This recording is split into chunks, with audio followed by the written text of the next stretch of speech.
Marlène et Jean-Claude sommes très heureux de te présenter une émission très spéciale afin de comprendre les faits d'actualité. Merci pour ta fidélité.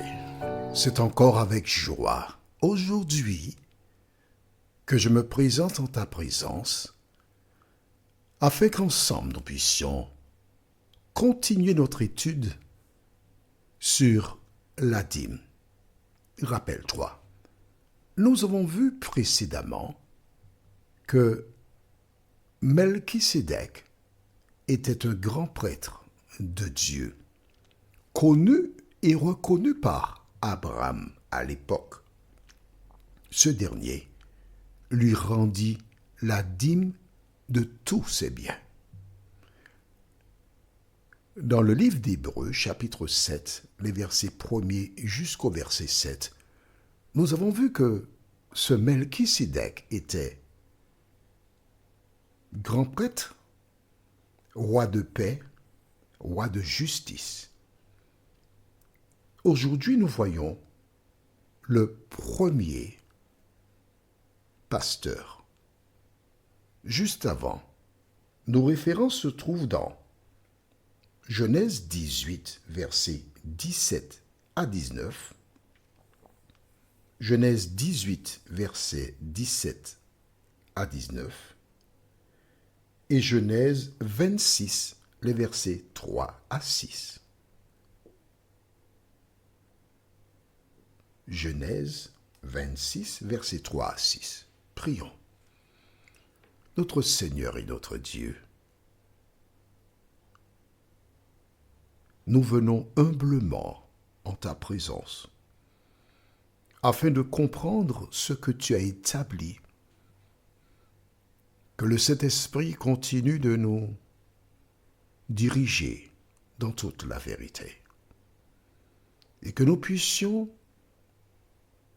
mettre en pratique ce que nous découvrons. Cet Esprit scelle la parole dans nos cœurs et dans nos vies.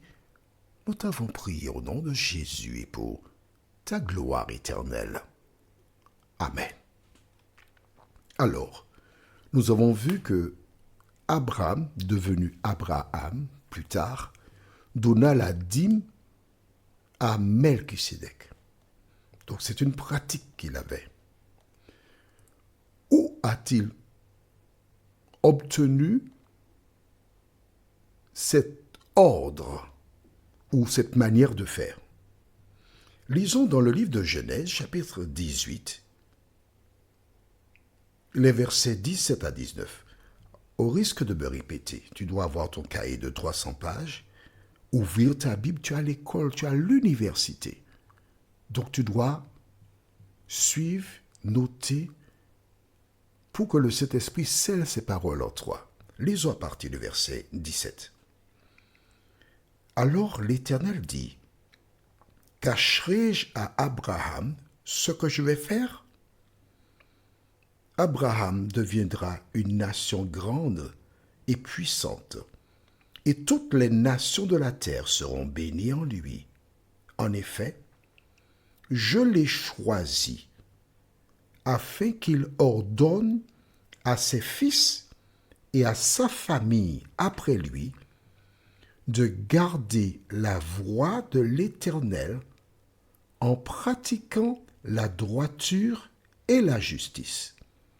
Ainsi, l'Éternel accomplira en faveur d'Abraham les promesses qu'il lui a faites. » Nous relisons à nouveau avec plaisir. Alors l'Éternel dit, « Cacherai-je à Abraham ce que je vais faire?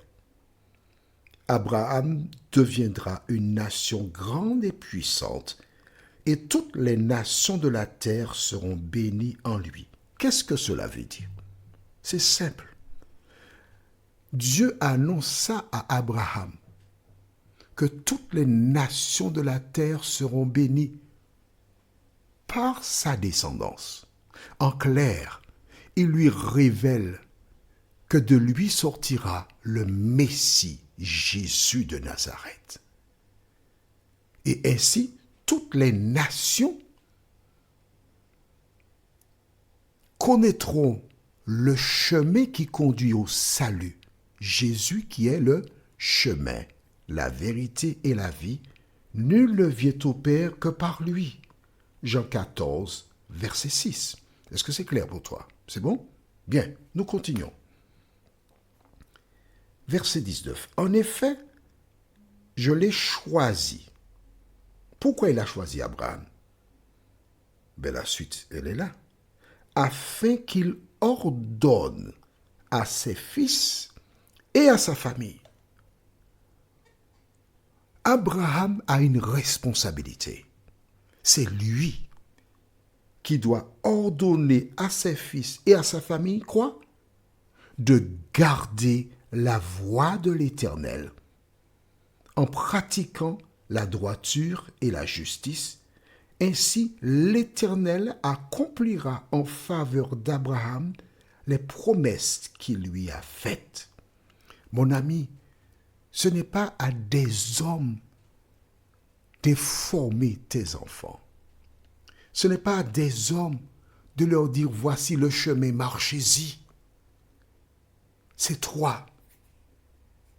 Si nous on est dans un couple, maman et papa, si tu es une femme seule, femme, si tu es un homme seul, homme, à ordonner à ta famille de mettre en pratique ce que Dieu t'a donné. Comment? Alors, j'ai actuellement 14 Bibles différentes, des versions différentes. Chaque année, je lis la Bible, de Genèse à Apocalypse, depuis plus de 25 ans. Voilà pourquoi je la connais un peu. Je dis bien un peu. Et mon devoir, c'est de transmettre cette information à mes descendants. Le devoir. Allons maintenant au livre de Genèse, chapitre 26, les versets 3 à 6. Tu as trouvé? Lisons. Isaac, le fils d'Abraham, devait partir. Il y avait une famine. Et Dieu lui parle et lui dit, à partir du verset 3, « Séjourne dans ce pays-ci, je serai avec toi et je te bénirai, car c'est à toi et à ta descendance que je donnerai tous ces territoires. J'accomplirai ainsi le serment que j'ai fait à ton père Abraham.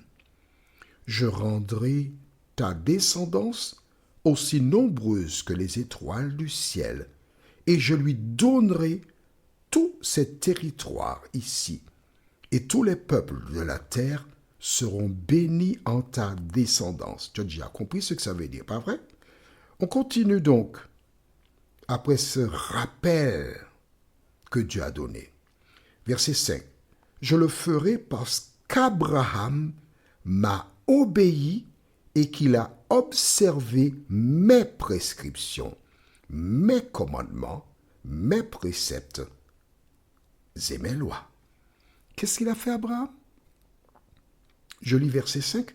Je le ferai parce qu'Abraham m'a obéi et qu'il a observé mes prescriptions, mes commandements, mes préceptes et mes lois. Parmi les préceptes que Dieu donna à Abraham, il y avait la dîme. Abraham a transmis